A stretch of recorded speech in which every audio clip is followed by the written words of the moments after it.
So we had a member named Alan Curtis a few years ago, and he came to this congregation, a humanist, and was interested, joined the community later in life, and he came here for the community.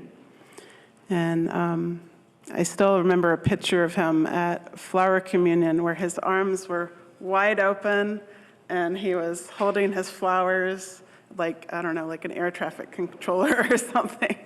And he would have wonderful debates about politics, religion, and all the evils of the world. And at his very last, as many of us, it's a mystery at the end of our life, just as it is at the beginning of our life. And one of the last things I ever heard him say is, "There's so much love. There's so much love." And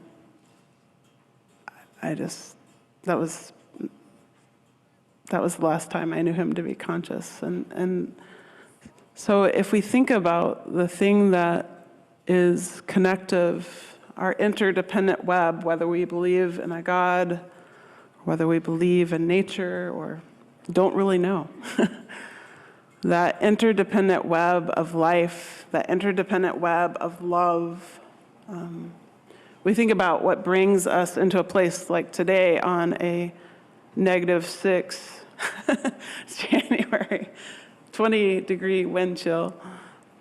What brings you to a place? And I think it's relationship. I think it's a hunger for connection, a hunger for meaning, and that ephemeral love, that grounding. When my kids were little, I loved that they could learn UU songs. And so that song, I'd hear them in the shower singing, "Love will guide us, peace has tried us, hope inside us will lead the way on the road from greed to giving. Love will guide us through the hard night." And when we have so many things that are hard, and when the world seems, there's war and politics and people behaving badly in politics, and we just go, can it get any worse? And then, I meet some of my youngest child's friends, and all of their beautiful identities and all of their expressions of love and humanity. And I said, this is it. This is it. It reminds me, and coming here reminds me when I see Ken writing his own version of 1 Corinthians, see Bob Nolan, it's beautiful. And some of the most beautiful things happen in those small moments, when we're sitting together at a bedside, when we're having coffee downstairs and somebody says, "Guess what, I've been sober 5 years. It's so exciting, and I'm going to share that with you," or "I'm pregnant," or whatever it is. And it's those relationships. But Unitarian Universalists and I, and maybe you, love our words. We love, love, love our words. And love is one of those words that, as I've repeated it probably throughout this Sunday, has so many different meanings, right? You can have, I love my frozen yogurt. I love my child. But bear with me now as I go down the rabbit hole of words. The word freedom, of course, free plus dom, D-O-M, domination. Free from dominion. Comes from the Old English and back to the Proto-Indo-European root pre. The Germanic language changed the P sound to an F, so pre becomes free. And so we go to the appendix, because that's the nerdy thing to do.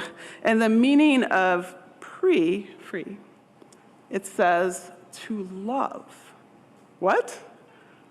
The word becomes free, begins as to love. The theme of this month is liberating love. And it is that because of this new statement that is in our bylaws that I was thinking of this. What does love do? It sets us free. This is what we say in the heart of who we are, liberating love.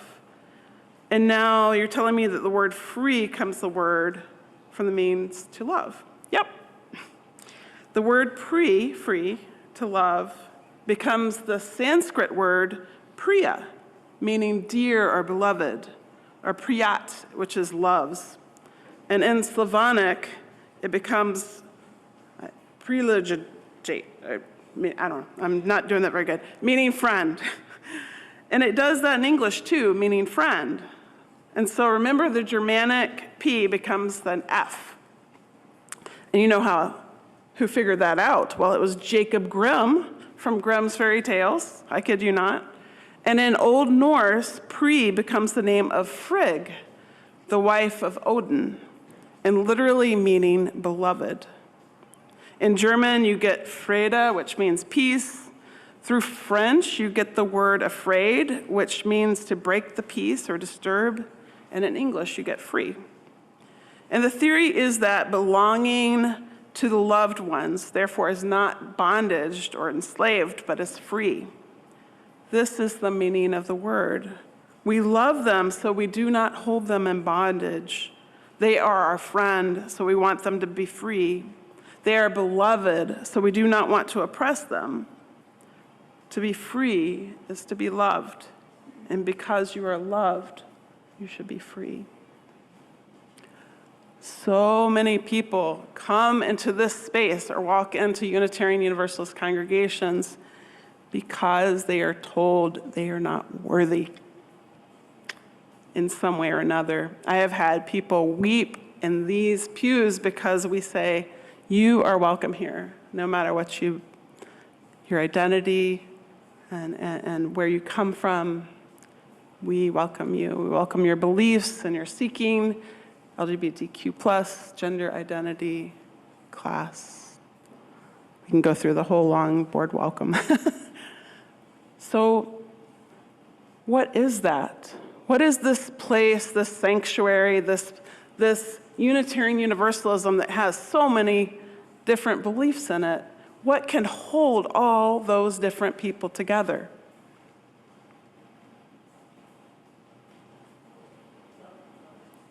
Okay, maybe love holds us together. Maybe love guides us. Maybe it's compassion. You know, we think about, we've been heretics. Love that word. Heretics since 325, when Unitarians rejected the Council of Nicaea's idea of the Trinity. And heretic means to choose. Aren't words fun? And so when I was in South Carolina, land of the Bible thumping and you're going to hell often, I got called a heretic and all sorts of lovely names when I was at a protest one time. And if I had known that, I would have loved to say, well, yes, I am, and it means to choose, so nanner. And so the beautiful thing that I love about Unitarian Universalism is that we evolve and we change over time.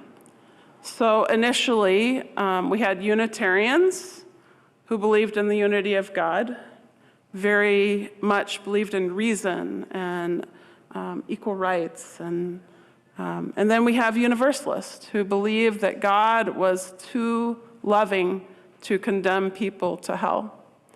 And so those traditions merged, and there was a lot of discussion, because not only do we love to talk about our words, we love to vote. We love our democratic process. So when the consolidation of the Universalist Church of America and the American Unitarian Association happened, there were two legislatures who crafted a document. They wrote their own bylaws, they expressed what they believed, and it was a lot of struggle, like this word and that word.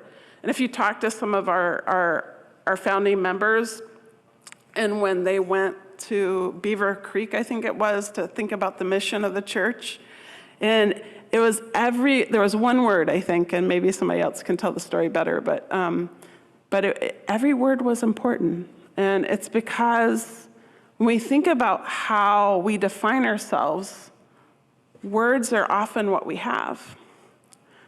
But we also have actions. You know, I think about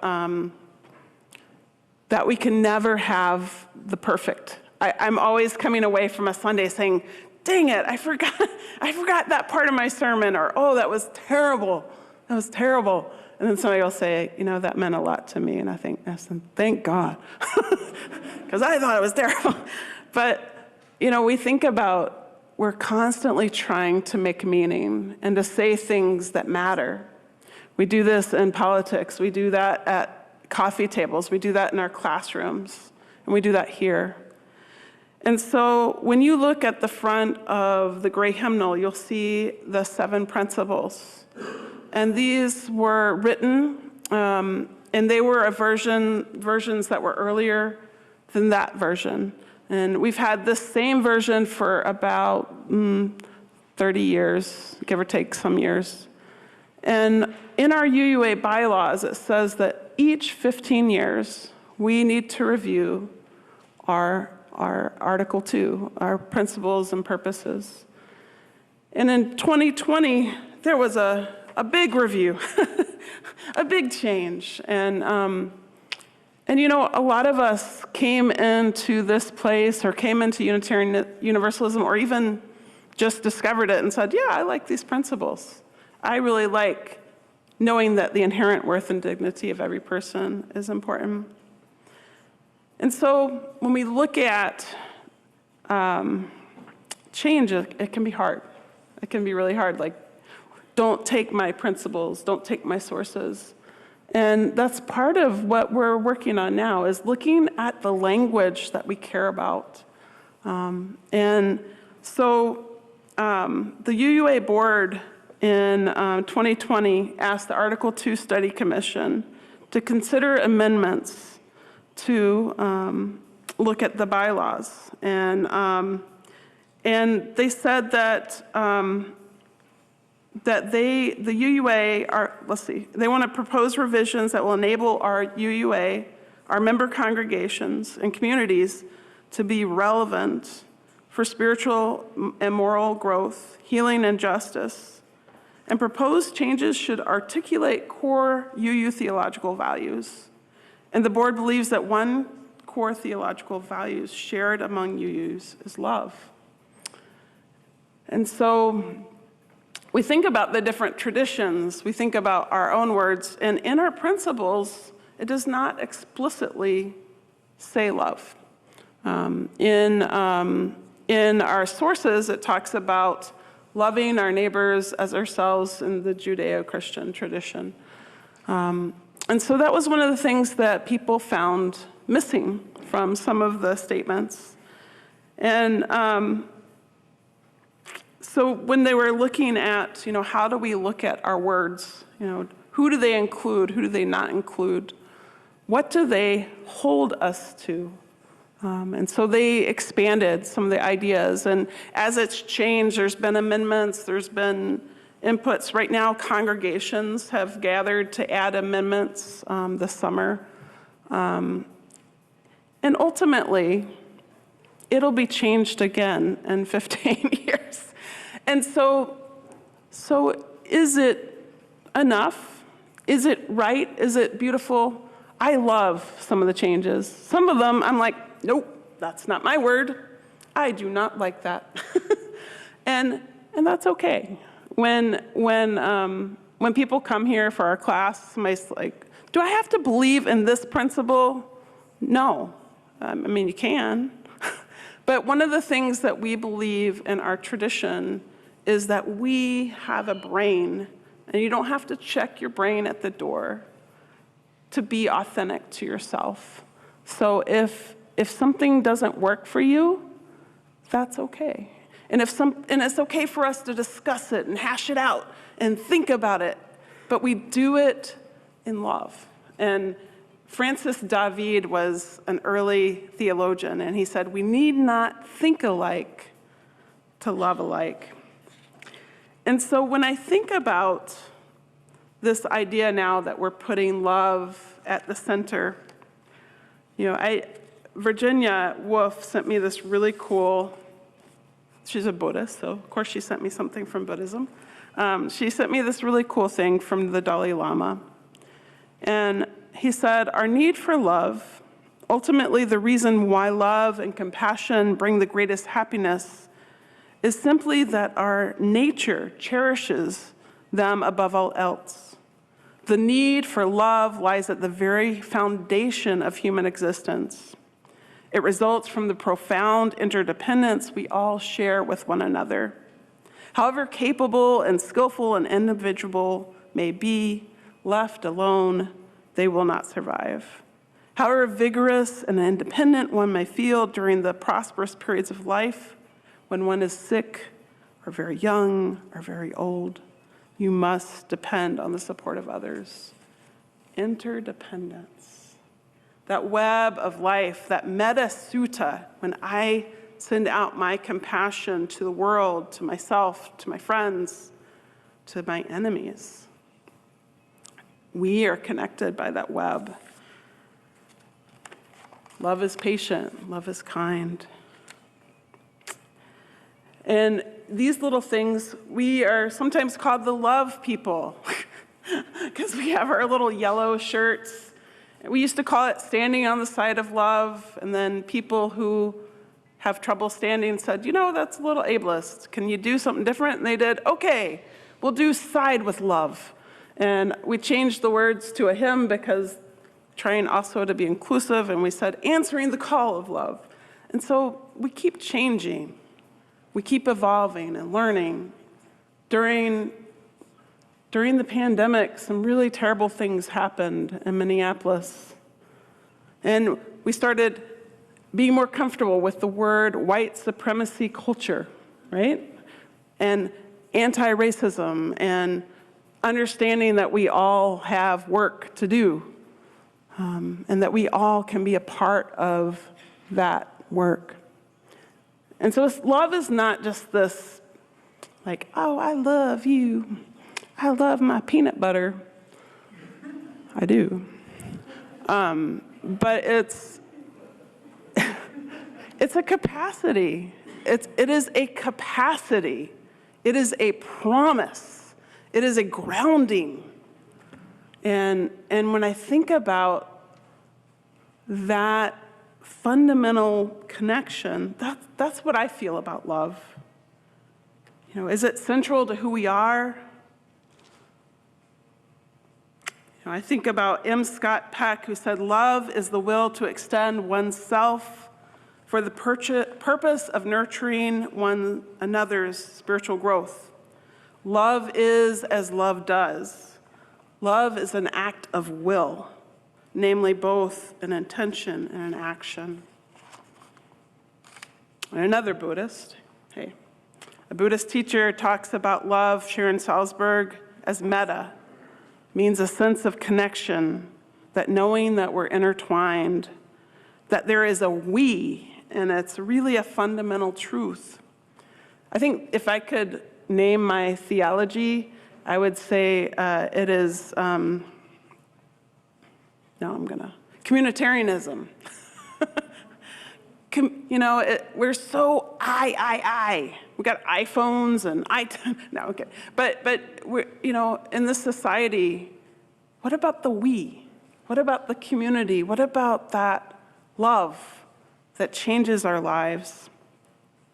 And I know that when I come to these spaces, that I'm held. I can be imperfect and cry and make mistakes and come back again. And I hope you feel that way too, that you can be all of who you are, and keep working, that we hold ourselves accountable to change and growth and being the best we can be.